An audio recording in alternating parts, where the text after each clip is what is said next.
ছাত্ৰ ছাত্ৰীসকল আজি মই তোমালোকক তৃতীয়মান শ্ৰেণীৰ lesson 13 do it yourself এই লেছনটোৰ অসমীয়া ভাঙনিৰ সৈতে পঢ়ি দিম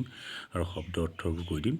তোমালোকে ভালকৈ চাই যাবা আৰু পৰীক্ষাৰ কাৰণে নিজকে প্ৰস্তুত কৰিবা do it yourself do মানে কৰা ইট মানে ইটো ইয়ৰ সেল্ফ তুমি নিজে নিজে ইটো কৰা কি কৰা তুমি নিজে নিজে এইটো কৰা কি কৰিম আমি এটা পিছত লেছনত কি কৰিব লাগিব এইটো মানে কিহৰ কথা কৈছে পিছত আমাক লেছনটোত ক'ব চোৱা মানসী এণ্ড ফৰিদা আৰু ফ্ৰেণ্ডছ মানসী আৰু ফৰিদা আৰু ফ্ৰেণ্ডছ দুইজনী বন্ধু আৰু দুজনী থকাৰ কাৰণে বহু বচন মানসী এণ্ড ফৰিদা প্লুৰেল নাম্বাৰৰ কাৰণে আৰু হৈছে আৰু ফ্ৰেণ্ডৰ লগত এছ লাগিছে মানসী এণ্ড ফৰিদা আৰু friends they study in the same school সিহঁতে একেখন স্কুলতে কি কৰে অধ্যয়ন কৰে পঢ়ে তাৰমানে ছেইম মানে একেখন দে আৰ অলছ' নেইবাৰ্ছ সিহঁত কি চুবুৰীয়া নেইবাৰ্ছ মানে চুবুৰীয়া নেইবাৰহুড মানে চুবুৰী আৰু নেইবাৰ্ছ মানে চুবুৰীয়া চ' দে অলৱেজ গ' টু স্কুল টুগেডাৰ সেইকাৰণে সিহঁতে সদায় স্কুললৈ একেলগে যায় টুগেডাৰ মানে একেলগে যোৱা অলৱেজ মানে সদায় ওৱান ডে এদিনাখন Farida in front of Mansi's house মানসীৰ ঘৰৰ সন্মুখত এইটো যে কমাটো দি পেলাই এছটো দিছে এইটো এপ'ষ্ট্ৰফি এছ বুলি কয় এইটো তোমাৰ পিছত এপ'ষ্ট্ৰফি এছৰ বিষয়ে মই এটা ভিডিঅ' তোমালোকক দিম কোনোবা এটা নামৰ পিছত বা কি হ'ব পিছত ৰটো লাগিলে তেতিয়া এছটো হয় মানসীৰ হাউচ মানসীৰ ঘৰ ইন ফ্ৰণ্ট অফ মানসীৰ ঘৰ তাৰমানে মানসীৰ ঘৰৰ সন্মুখত মানসীৰ বুলি যে কৈছে ৰটো যে সেইটো এছটোৱে ৰ বুজাইছে মানসী হাৰিয়াপ খৰখেদা কৰা হাৰিয়াপ মানে খৰখেদা কৰা we will be late for school আমি স্কুলৰ বাবে আমাৰ পলম হ'ব উই উইল বি লেট আমাৰ দেৰি হ'ব তাৰমানে ফৰ স্কুলৰ কাৰণে Mansi wait a minute in front of মানে ক'লোঁ নহয় মই সন্মুখত মানসীৰ ঘৰৰ সন্মুখত মানসী ৱেইট এ মিনিট এক মিনিট ৰ'বা চি পুটছ অন হাৰ শ্বুজ এণ্ড কামছ আউট তাই নিজৰ জোতাযোৰ পিন্ধিলে আৰু ওলাই আহিল both Mansi and Farida walk very fast both মানে দুইজনী মানসী আৰু ফৰিদা দুইজনীয়ে বৰ খৰকৈ খোজ কাঢ়ে এণ্ড ৰিচ স্কুল আৰু স্কুল পায়গৈ দে আৰ টায়াৰ্ড সিহঁত ভাগৰুৱা হৈছিল মানে খৰকৈ খোজ কঢ়াৰ কাৰণে সিহঁত ভাগৰুৱা দে আৰ টায়াৰ্ড মানে হৈছে ভাগৰুৱা they are tired Mansi wakes up late মানসীয়ে দেৰিকৈ শোৱাৰ পৰা উঠে Mansi wakes up late Mansi দেৰিকৈ শোৱাৰ পৰা উঠে ৱেকছ আপ মানে শোৱাৰ পৰা উঠে and so' she is always late for school আৰু চ' মানে সেইকাৰণে তাই সদায় স্কুললৈ দেৰি হয় always Farida asked her to be punctual ফৰিদাই তাইক সময়ানুৱৰ্তী হ'বৰ কাৰণে কয় পাংচুৱেল মানে সময়মতে নিজৰ কাম কৰা যিখিনি কাম আমাৰ সময়ৰ কাম সময়ত কৰাতকৈ পাংচুৱেল বুলি কয় অসমীয়াত এইটো কয় সময়ানুৱৰ্তী then they can walk comfortably তেতিয়া সিহঁতে আৰামেৰে খোজকাঢ়ি আহিব পাৰিব স্কুল আহিব পাৰিব the class teacher enters the classroom শ্ৰেণী শিক্ষকজন শ্ৰেণীত সোমায় হি টেক্স দ্য এটেণ্ডেঞ্চ তেওঁ উপস্থিতি লয় এটেণ্ডেঞ্চ মানে উপস্থিতি তেওঁ উপস্থিতি লয় কোন কোন আহিছে নাহিছে সেইবিলাক মানে উপস্থিতিটো লয় then he checks the uniform and nails of the every one তাৰপিছত তেওঁ ইউনিফৰ্ম আৰু সকলোৰে নখবোৰ পৰীক্ষা কৰে চেক্স মানে পৰীক্ষা কৰা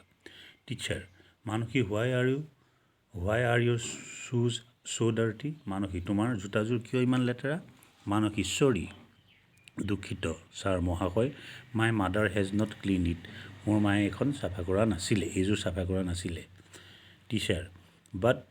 U must do it yourself কিন্তু তুমি এইটো নিজেই কৰিব লাগে looking at all the students তাৰপিছত শিক্ষকে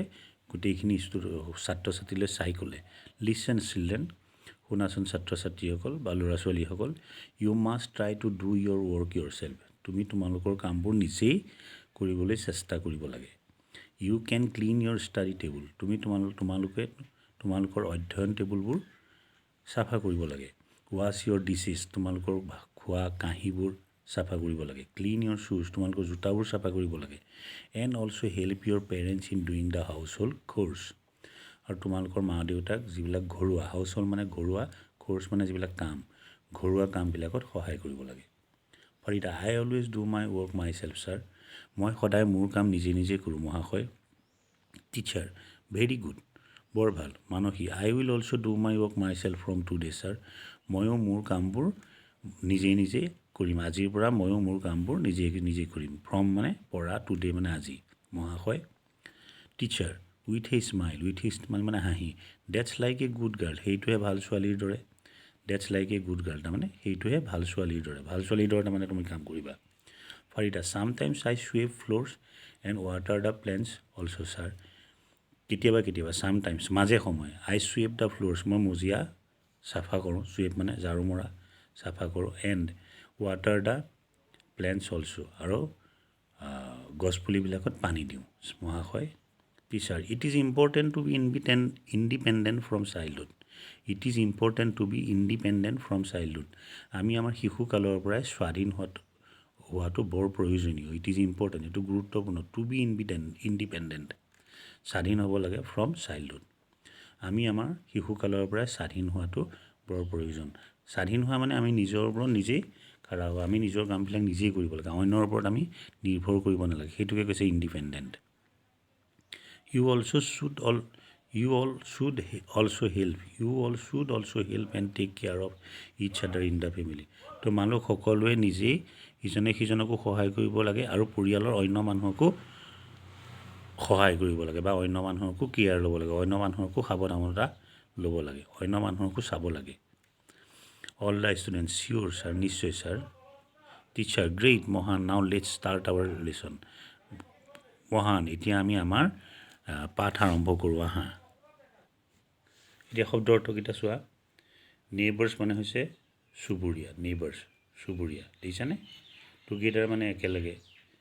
হাৰি আপ মানে খৰখেদা কৰা, ৰিচ মানে গৈ পোৱা, পাংচুৱেল মানে সময়ানুৱৰ্তী, কমফৰ্টেবলি মানে আৰামেৰে, এণ্টাৰ মানে প্ৰৱেশ কৰা, চেক মানে পৰীক্ষা কৰা, এটেণ্ডেঞ্চ মানে উপস্থিতি, ডাৰ্টি মানে লেতেৰা, ক্লিন মানে পৰিষ্কাৰ, হাউচ হোল্ড মানে ঘৰুৱা, খোৰ্চ মানে কাম, ইণ্ডিপেণ্ডেণ্ট মানে স্বাধীন, চাইল্ডহুড মানে শিশুকাল। গতিকে তোমালোকে শব্দ অৰ্থ আৰু তোমালোকৰ পাঠটোৰ অসমীয়াখিনি মই যেনেকৈ পঢ়াই দিছোঁ তেনেকৈ পঢ়িবলৈ যত্ন কৰিবা। ইয়াৰ পিছৰ ভিডিঅ'টোত তোমালোকক মই এই ইণ্ট্ৰডাক্টৰী দেয়াৰ মে কেম ইয়াৰ বিষয়ে অলপ সৰু গ্ৰামাৰৰ কথা আছে, সেইখিনি মই বুজাই দিম আৰু প্ৰশ্ন উত্তৰখিনি যদি প্ৰয়োজন হয় দি দিম। তোমালোকে নতুনকৈ যদি মোৰ চেনেলটোলৈ আহিছে, চেনেলটো ছাবস্ক্ৰাইব কৰিবা, ভাল লাগিলে লাইক কৰিবা ভিডিঅ'টো, আৰু নিজৰ বন্ধু বান্ধৱীৰ লগত শ্বেয়াৰ কৰিবা যাতে তেওঁলোকেও